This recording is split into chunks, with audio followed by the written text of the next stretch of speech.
ಪ್ರತಿ ವರ್ಷದಂತೆ ಈ ವರ್ಷವೂ ಕೂಡ ಶ್ರಾವಣ ಮಾಸದ 3ನೇ ಸೋಮವಾರ ದಿವಸ ಪಲ್ಲಕ್ಕಿ ಉತ್ಸವ ಅತಿ ವಿಜೃಂಭಣೆಯಿಂದ ನೆರವೇರಿತು. ಚಡ್ಚಣ ತಾಲೂಕಿನ 40 ಹಳ್ಳಿ ಗ್ರಾಮದ ಸಾವಿರಾರು ಜನರು ಎಲ್ಲ ಕಡೆ ಪಲ್ಲಕ್ಕಿ ಉತ್ಸವ ನೆರವೇರಿಸುತ್ತಾರೆ. ಇಲ್ಲಿ ವಿಶೇಷ ಏನೆಂದರೆ ಈ ಸಂಗಮನಾಥನ ದರ್ಶನಕ್ಕೆ ಬಂದ ಭಕ್ತಾದಿಗಳೆಲ್ಲ ಅವರ ಕೋರಿಕೆಗಳನ್ನು ನಡೆಯುತ್ತೆ ಎಂದು ಇಲ್ಲಿನ ಸ್ಥಳೀಯರು ಗ್ರಾಮಸ್ಥರು ನಂಬುತ್ತಾರೆ.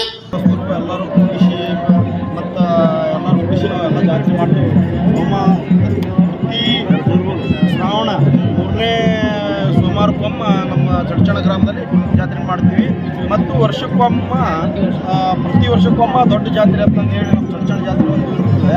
ಸಂಗಮನಾಥನ ಜಾತ್ರೆ ಅದನ್ನು ನಾವು ಏನು ಬೆಳ್ಕೊತೀವಿ, ಏನು ಮಾಡ್ತೀವಿ ಮತ್ತು ಎಲ್ಲ ನಮ್ಮ ಸಂಗಮನಾಥ ಎಲ್ಲ ನಡೆಸ್ಕೊಂಡೇ ಇರ್ತಾನೆ.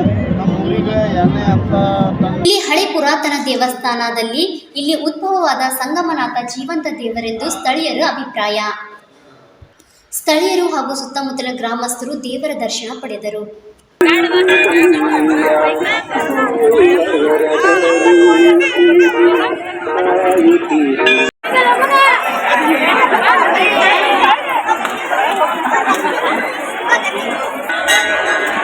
ಅಲ್ರಿ ಇವ್ರ ಪ್ರತಿ ವರ್ಷ ಬರ್ತೀರೇನು ಈ ದೇವ್ರಿಗೆ?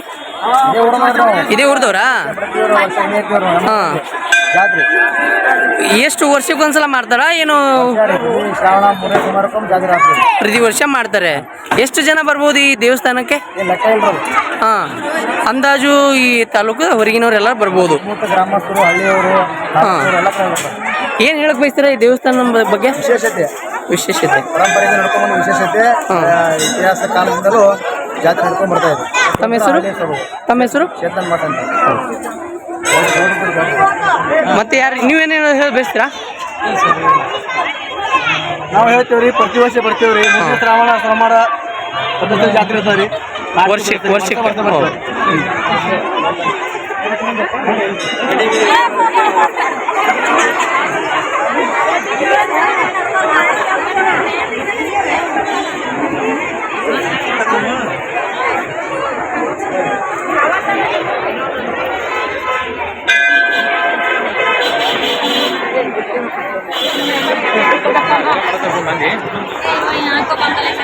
ಬ್ಯೂರೋ ರಿಪೋರ್ಟ್ ಆದಿ 32 ನ್ಯೂಸ್ ಲಕ್ಷ್ಮಣ್ ಸಿಂಧೆ.